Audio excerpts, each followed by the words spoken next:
haddaba waxaa lagu wargelinayaa dhammaan ardayda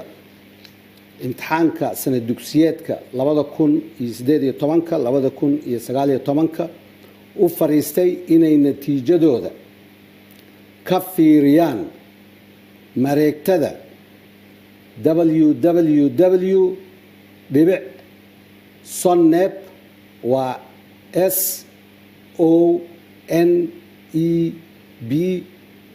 SONEB.gov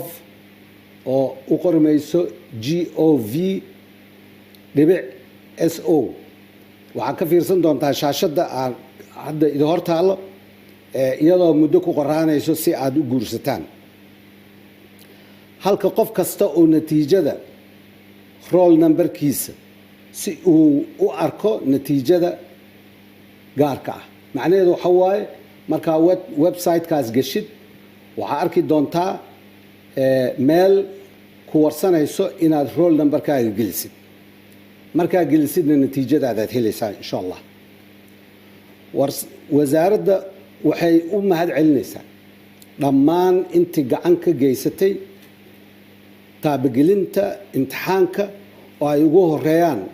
madaxda iyo howlwadeennada wasaaradda waxbarashada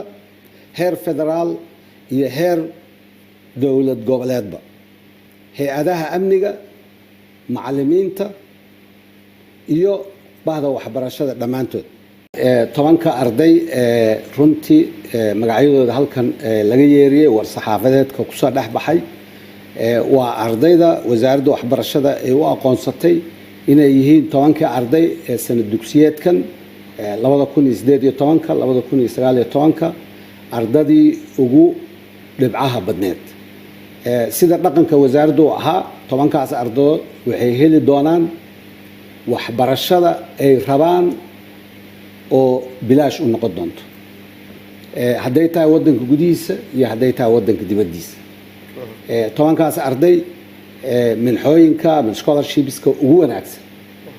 oo iyagu doortaan ay helayaan insha Allah